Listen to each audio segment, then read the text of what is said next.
So this is Grandmaster Pedro Rodriguez. He'll be teaching all of this. To his right is Master John Rawlings. Some of you may recognize him. He used to teach out at the YMCA. It's where I first met him. In his Hapkido program, he's my direct master, my go-between between my school out here and Grandmaster Rodriguez. He was out here for quite a few years, comes out here every now and then. Was out here about a year ago, tested out some people, or 2 years ago I guess it's been. Tested out some of us, and so thank you very much for coming out. We really appreciate it. And sir, I'll turn it over to you, and I guess I'm kind of the dummy that gets hit a lot. Oh boy. You said it, I didn't. Okay with that. Yes, my wife's volunteering to hit. All right, guys, thanks so much for coming out. The first thing that I want to explain is usually when people take these self-defense courses, if they have boyfriends or husbands, the first thing they go home and their boyfriend or husband says, hey, show me what you learned today, let me see your techniques. I don't know why men do dumb stuff like that, but honest to God, it always does happen. And I'm going to guarantee you, if you do it the way I show you to do it, it's going to work 100%. I also guarantee you that once he asks you to do it, you will no longer be boyfriend, girlfriend, or husband or wife. Because it only works if you do it the way I tell you. The reason that boyfriends and girlfriends get into these little huff is because when he asks, you don't really show him what I showed you. You're not going to poke him in the eye, you're not going to hit him in the groin, you're not going to hit him in the throat. Which you should, because he asked. As long as it's recorded, it's not assault. It is not. Show me what you learned. Show me what you learned. One more time, Your Honor. Show me what you learned. The part of me showing him isn't on video, but it's on him. Just kind of take a picture.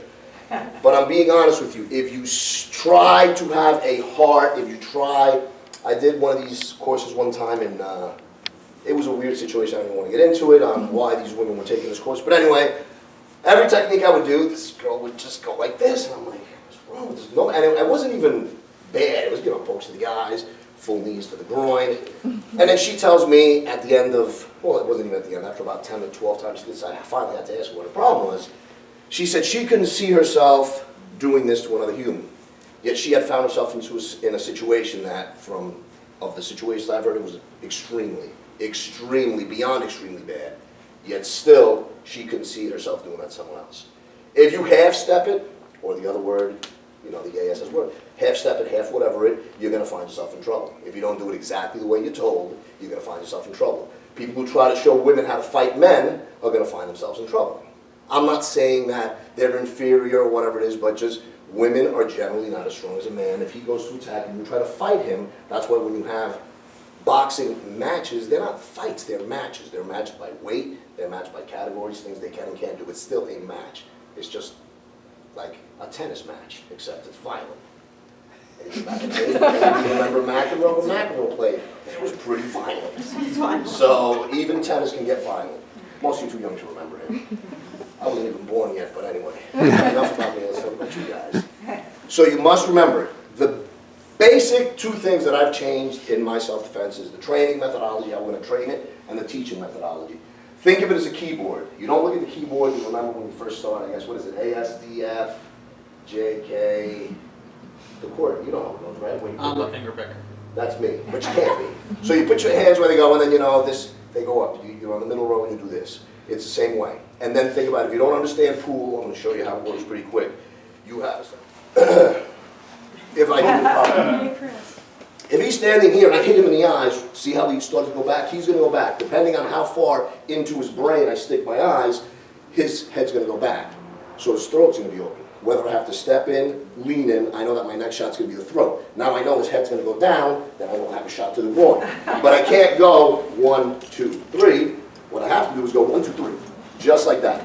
So I go to the eyes, I know, because I'm shooting to run the table, that once I go to the eyes, I'm going to go to the throat, then I'm going to hit the groin. And I don't have to wait. I don't have to wait for an invitation. I already know where the opening is going to be. It's kind of like cheating, because you already know where it's going to be. But that's where you have to do it, and you have to think that way. As soon as you hit, you have to think of the next one. You're going to hit here, or you're going to throw them down. The targets are, the course, we call it Escape to Gain Safety Fast. Escape to gain safety fast. Escape, the E is for eyes and ears, 2 is the throat, gain is the groin, safety is the shin, and fast is the top of the foot. If you just take any knuckle and you hit yourself pretty hard on the back of your hand, most people just nod and they're like, yeah. The top of the foot is exactly the same.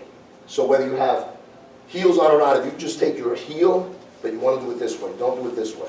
As soon as you line up your heel this way, and you hit anybody on top of the foot, even if they have sneakers on, you see how he wants to just move. And this is a soft sole. If you have any type of shoe, and since it's a women's self-defense seminar, unless you have your sneakers on, usually the heels you have on are a little bit harder, it's going to hurt a lot, but you want to angle it this way. So again, it's called escape to gain safety fast. And it's exactly what you're trying to do. You're not trying to fight with this guy, you're not trying to score points, you're not trying to say, oh, how many rounds can I go? How many minutes on the cycling thingy or whatever. I don't know any of this stuff. So the main thing that you're practicing is how to get smooth at hitting 2 or 3 of them at a time, and which ones. So, and you can do this, you can be stopped at a light. So you're going to practice like if you're going to touch the head. You're going to touch the head, touch that. Don't hit him in the eyes. There's no possible way you put your fingers in somebody's eyes and their head doesn't move back. If this does happen, they're probably going to turn green pretty quick because they're an alien. They have to be an alien. Nobody takes a full shot to the eyes and just sits there or comes forward.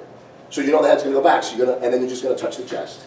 So that just shows you start practicing and you already know where your hands are going. And then little by little, when we get the helmet, then you'll start, he's going to put the helmet on, and you're going to touch where you're supposed to touch, and then you're going to touch where you're supposed to touch. Bear paw is the best way. This one here hurts too much if you miss. But this, even if you miss, it's not going to hurt much. And you can also do that to go to the eyes if you want. Because it's still... I have a question. Ask 2, they're free. Answers are $72. I already paid, and it was my birthday yesterday, so I can... Your birthday was yesterday? Yeah. Happy birthday. So when we're doing this, All right, it's you want this, your this. You want your dominant hand to be the one that aims for the throat. Doesn't matter. Okay. You don't want anything. Here's the way it goes. Think of yourself as a burglar. You don't want them to leave the window open. You're looking around, oh, they left the window open. You sneak in, and you took the DVD player. They left the door open. Oh, you look, if they left the door open, don't break a window to get in. Gotcha. Just walk in through the door. Okay. So you never look for anything, you just take what they give you. Okay. If they hold their hands low, you know you go for the eyes. If they're holding their hands high, boom, you go for the groin. Just whatever opening they give you, whether it's a small window you sneak through, or just a door and just, hello, let yourself in. But never look for anything. That's why it's just like when you type, it's just, oh, you made a mistake, you go back, but you're always just trying to keep moving. Because with this, there's really no mistake. If you cup the ears, and the way to cup the ears like this, so that you're shoving air into the ear, and it's going to really, if you just do it like this, you can probably rupture the eardrum, but when you do this, when you disperse all that, as soon as you hit and it flattens out, it's going to shove air, and once you mess with somebody's equilibrium, it's almost immediate. Especially if you burst an eardrum, it's not a really good feeling. It's horrible. You're hurting yourself. So find yourself a partner, and again, it doesn't matter. You can be standing this way. If you're a lefty, that means this is the dominant side. If you're a righty, it means this is the dominant side. It doesn't matter how you stand. All you're trying to do is, you're either going to go, again, for the ears, On this side? the eyes, the throat, the groin, the shin, the top of the foot. So you always have that in your mind. So you always have that, all right, ETGSF, ETGSF, ETGSF, and then you have that in your head. It's always going in your head. You just think about that all the time. Because obviously, so get a partner, and we're going to do the first 2. You're just going to go eyes, throat. Then we're going to add eyes, throat, groin. Then we're going to add eyes, throat, groin, top of the foot.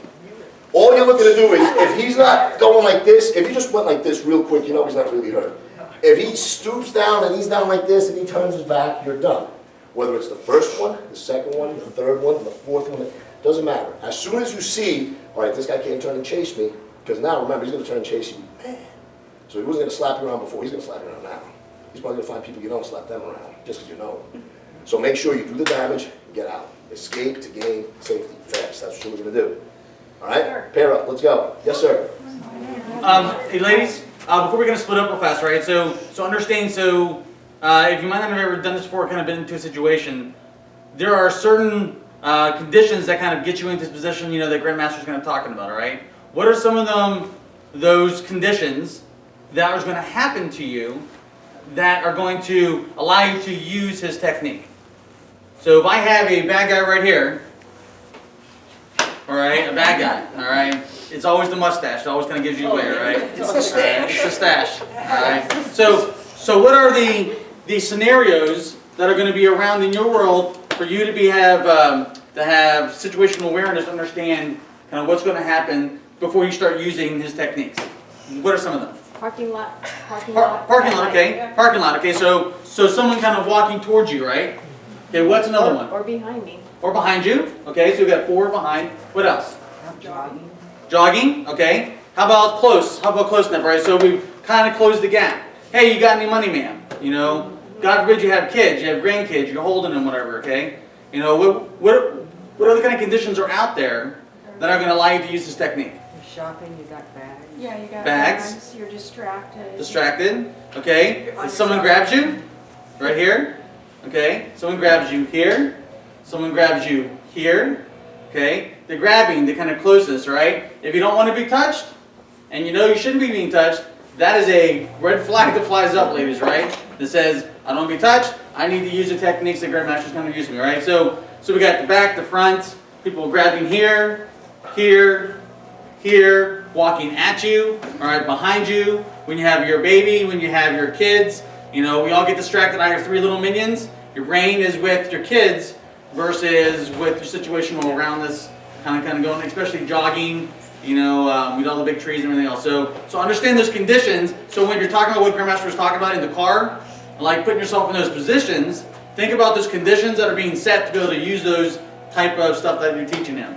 All right. So as you're kind of going through life, as you're kind of walking out to the car with the keys from after work, all right,